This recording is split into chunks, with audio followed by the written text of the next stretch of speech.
Assalamualaikum warahmatullahi wabarakatuh. Kami mahasiswa program studi Teknik Sipil Fakultas Teknik Universitas 17 Agustus 1945 Samarinda ingin menjelaskan hubungan transportasi dengan lingkungan. Perkenalkan anggota kelompok kami yang bernama. Nama saya Dimas Abimanyu. Nama saya Rani Sulistina. Nama saya Wahyudi Fadila. Nama saya Marco Saputra. Nama saya Rizky Novianto. Saya sendiri Anissa. Pertama-tama saya akan jelaskan tentang sistem transportasi. Sistem transportasi adalah segala bentuk keterikatan dan keterkaitan antara penumpang, barang, prasarana, dan sarana yang dapat dimasukkan ke dalam rangka orang atau barang yang tercakup dalam suatu tatanan, baik secara alami maupun buatan atau rekayasa. Adapun tujuan dari sistem transportasi adalah untuk mencapai proses transportasi penumpang dan barang secara optimal dalam ruang dan waktu tertentu dengan mempertimbangkan faktor keamanan, kenyamanan, dan kelancaran serta efisiensi waktu dan biaya. Hubungan transportasi dengan lingkungan. Transportasi yang berwawasan lingkungan perlu memikirkan implikasi atau dampak terhadap lingkungan yang mungkin timbul, terutama pencemaran udara dan kebisingan. Ada 3 aspek utama yang menentukan intensitas dampak terhadap lingkungan, khususnya pencemaran udara dan kebisingan, dan penggunaan energi di daerah perkotaan. Yang pertama, yaitu aspek perencanaan transportasi, barang dan manusia. Yang kedua, aspek rekayasa transportasi meliputi pola aliran moda transportasi, saran jalan, sistem lalu lintas, dan faktor transportasi lainnya.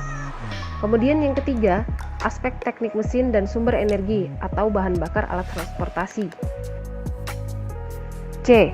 Hubungan transportasi dengan ekonomi. Transportasi sebagai dasar pembangunan ekonomi dan perkembangan masyarakat serta pertumbuhan industrialisasi.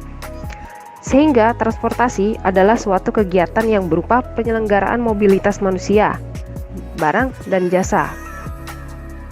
Dalam pertumbuhan ekonomi, kebutuhan akan transportasi pasti meningkat pula. Secara umum, dapat dilihat dari 3 faktor. Yang pertama, produksi meningkat, yang berarti bahan baku yang diangkut dari lokasi bahan meningkat. Demikian juga hasil produksi yang diangkut ke konsumen meningkat pula. Yang kedua, peningkatan volume produksi yang berarti perluasan wilayah eksploitasi sumber bahan baku dan wilayah pemasaran. Yang ketiga, peningkatan kegiatan ekonomi yang berarti meningkatkan mobilitas. Pada prinsipnya, jika sistem transportasi dapat diselenggarakan secara optimum, maka nilai tambah ekonomis dapat diperbesar. Selain itu, penyediaan sarana transportasi tidak sama dengan barang yang lain, di mana sarana ini dapat disimpan untuk dilayankan pada waktu dan tempat lain. Jika kelebihan akan mubazir dan hilang begitu saja. Hubungan transportasi dengan energi. Transportasi merupakan sarana yang penting bagi masyarakat modern untuk memperlancar mobilitas manusia dan barang. Saat ini BBM merupakan andalan utama bahan bakar di sektor transportasi. Pada tahun 80-an, pemakaian bahan bakar minyak atau yang disebut BBM di sektor transportasi telah mengalami pertumbuhan sebesar 6,8% per tahun. Mengingat sumber daya minyak bumi semakin terbatas, maka perlu diupayakan diversifikasi energi untuk sektor transportasi. Gas buang sisa pembakaran BBM mengandung bahan-bahan pencemar seperti SO, sulfur dioksida, NOx, nitrogen oksida, CO, karbon monoksida, VHS, volatil hidrokarbon, SPM, suspended particulate matter, dan partikel lainnya. Bahan-bahan pencemar tersebut dapat berdampak negatif terhadap manusia ataupun ekosistem bila melebihi konsentrasi tertentu. Dengan peningkatan penggunaan BBM untuk sektor transportasi, maka gas buang yang mengandung polutan juga akan naik dan akan mempertinggi kadar pencemaran udara. Oleh karena itu, perlu suatu strategi yang tepat dalam penggunaan energi di sektor transportasi untuk mengurangi emisi polutan ini, sehingga penggunaan energi dapat tetap ramah terhadap lingkungan.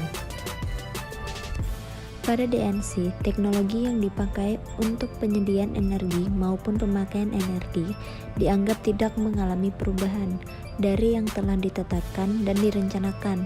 Pada saat sekarang, teknologi bersih lingkungan belum diperhitungkan dalam skenario ini. Kemudian, pada IRC disusun suatu strategi penyediaan energi yang ekonomis dengan mempertimbangkan faktor lingkungan. Untuk mengurangi emisi polutan di sektor transportasi, dipergunakan teknologi catalytic converter pada kendaraan berbahan bakar bensin dan penggunaan mesin diesel yang beremisi rendah. Sekian presentasi dari kami. Salah bila mohon dimaafkan. Wassalamualaikum warahmatullahi wabarakatuh.